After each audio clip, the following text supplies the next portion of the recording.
Hi, hello, good evening. Welcome to my classroom. It's a great place to be. This is Dr. M. Saravanan, Associate Professor and Head, Department of Commerce International Business, Sri Narayanaguru College, Coimbatore. I welcome you all for my subject, Business Research Methods. Today I am going to handle a topic on research design. The formidable problem that follows the task of defining the research problem is to prepare a design of the research project, popularly known as the research design. Decisions regarding what, where, when, how, by what means concerning an inquiry constitute a research design. A research design is the arrangement of conditions for collection and analysis of data in a manner that aims to combine relevance to the research purpose with economy in procedure. Decisions regarding what, where, when, how much, by what means concerning an inquiry constitute a research design. It is nothing but the conceptual structure within which the research is conducted. In other words, I could say it is a blueprint for the collection, measurement, and analysis of data. The research design decisions happen to be in respect of what is the study about, why is the study being made, where will the study be carried out, what type of data is required, where can the required data be found, what periods of time will the study include, what will be the sample design, what techniques of data collection will be applied, how will the data be analyzed, and in what style will the report be prepared. Keeping in view the above stated design decisions, we can divide the design into the following parts. First one is the sampling design, which deals with the method of selecting the items for the given study. Then we have the observational design, which relates to the conditions under which the observations are to be made. Then we have the statistical design, which concerns with the question of how many items are to be observed and how the information and data gathered are to be analyzed.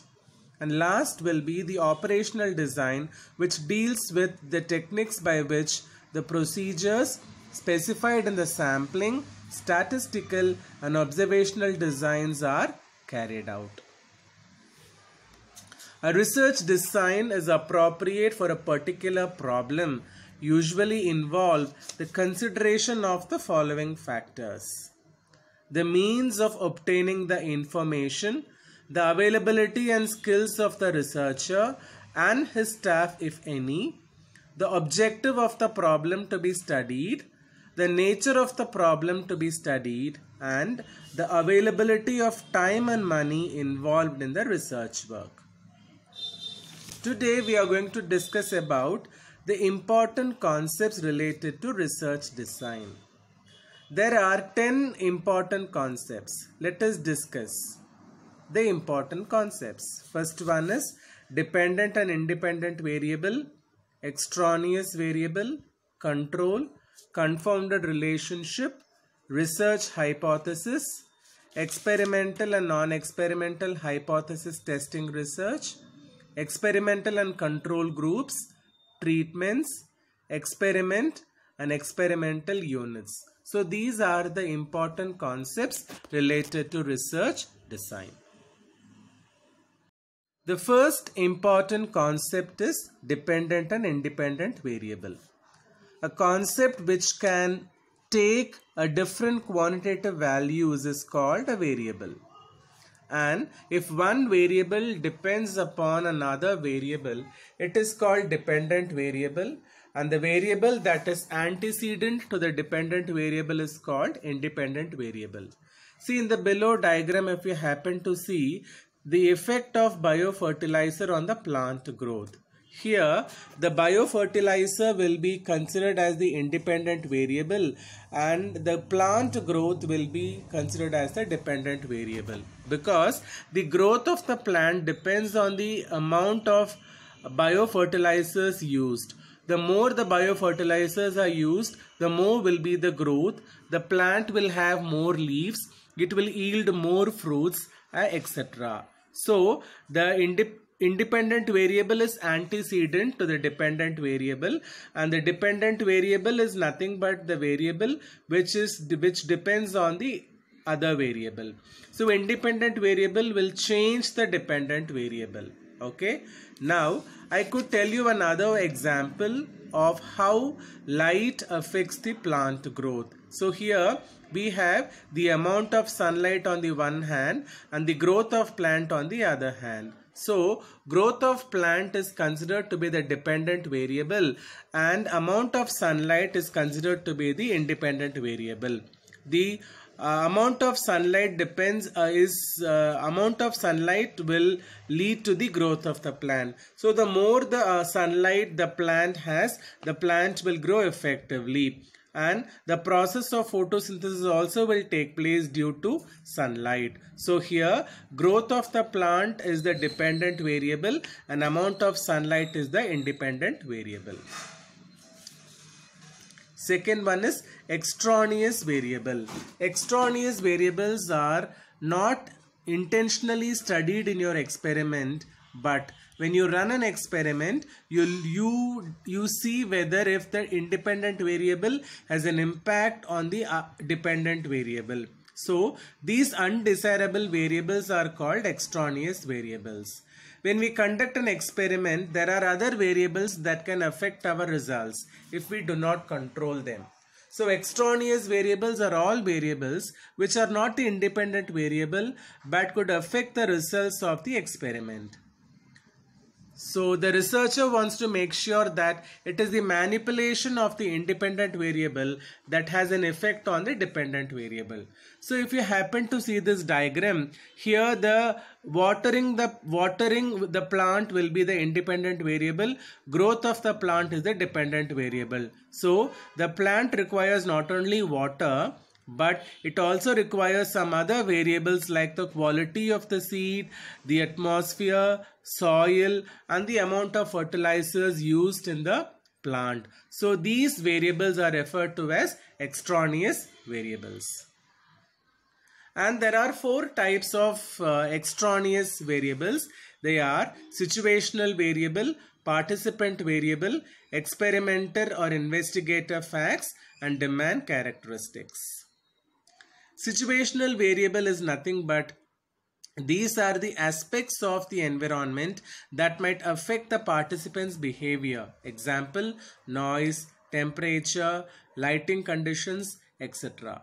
Situational variables should be controlled so that they are same for all the participants.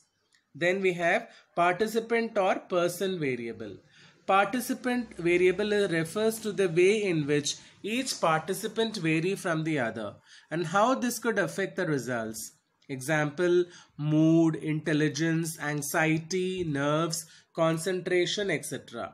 For example, if a participant that has performed a memory test was tired, dyslexic, or had poor eyesight, this could affect their performance and the results of the experiment. So, the experimental design chosen can have an effect on participant variables.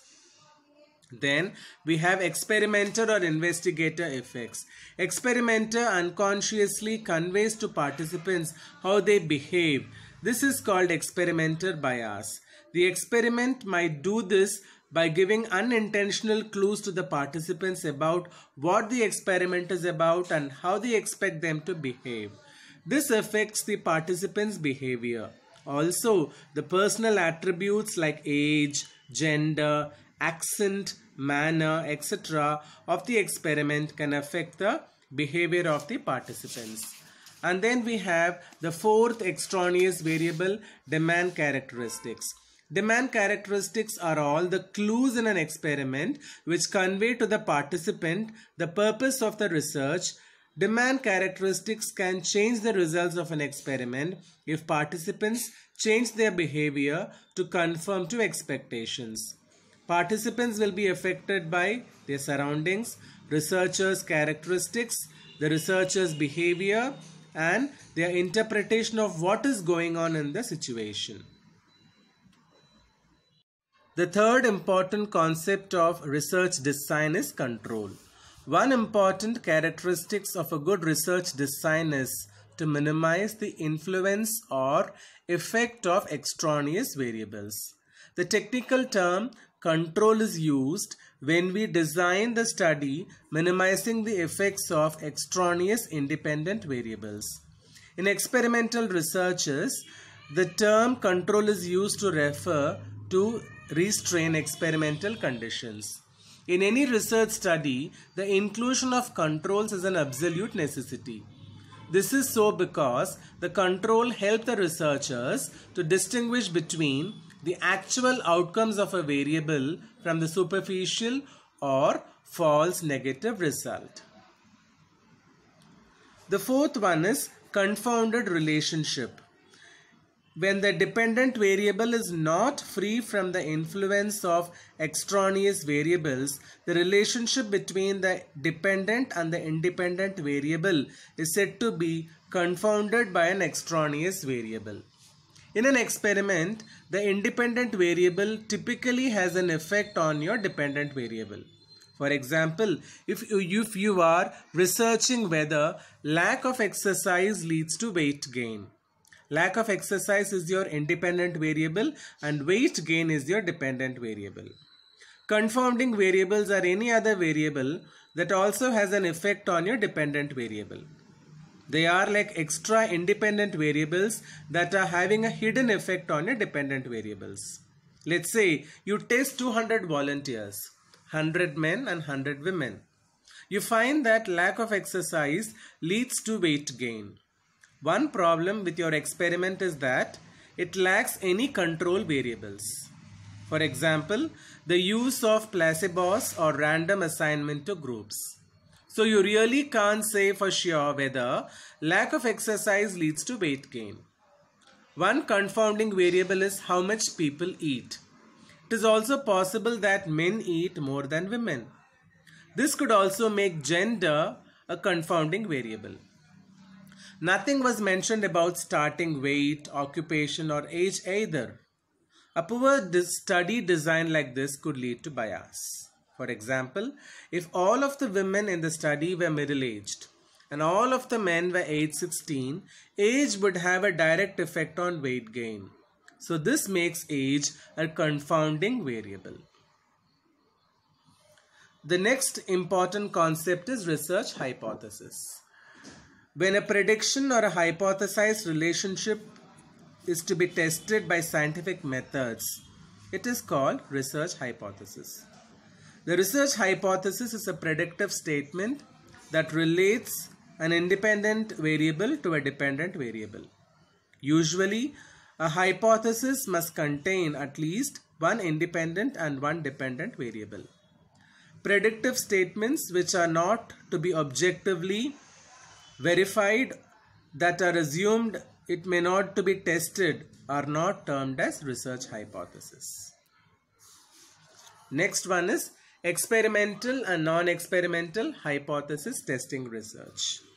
Research in which the independent variable is manipulated is called as experimental hypothesis testing research.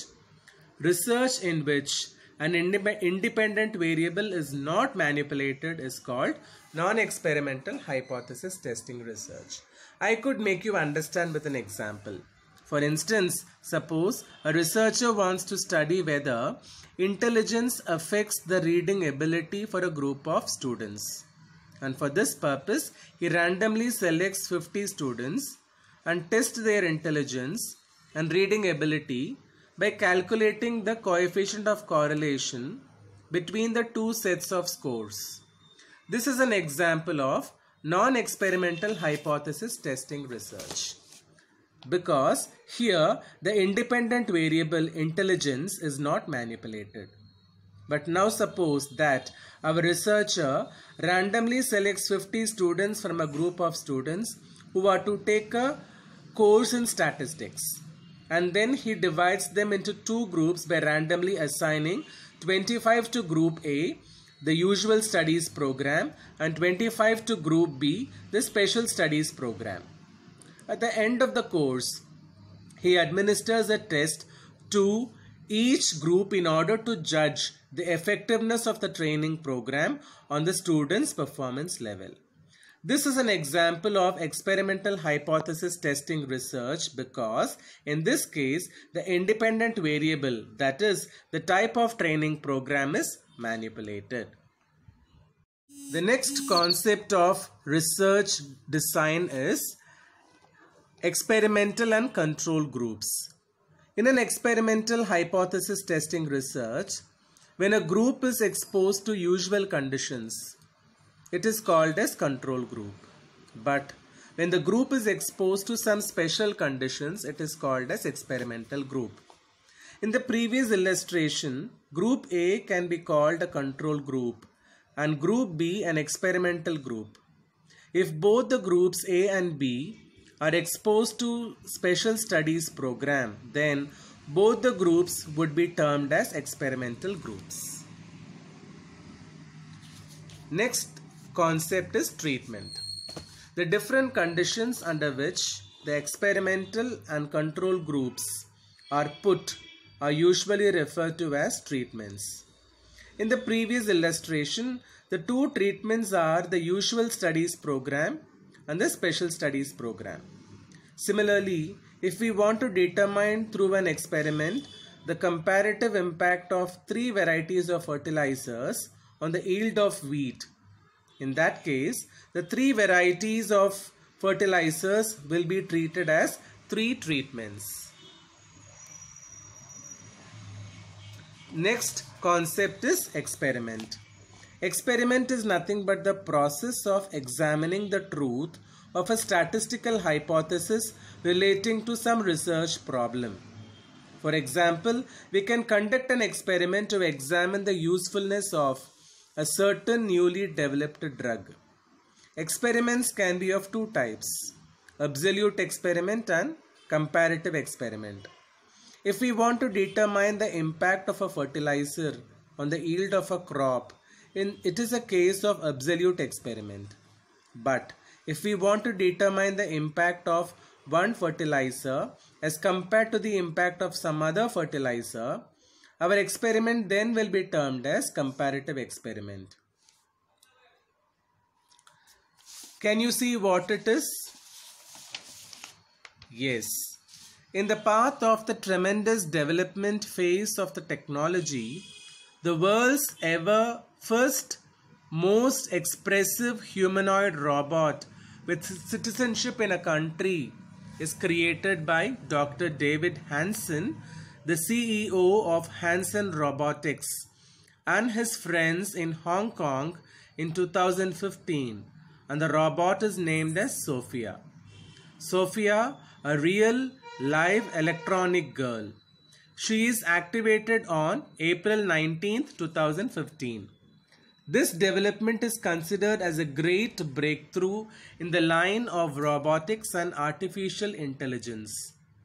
Humanoid robots are a category of robots which have a body structure that resembles the body of human. Sophia is the splendid creation among the humanoid robots in the history. As another crucial fact, the robot Sophia has given the citizenship of Saudi Arabia on 25th of October 2017. Hence, Sophia became a Saudi Arabian citizen, the first robot to obtain citizenship of any country. Can you guess what this animal is?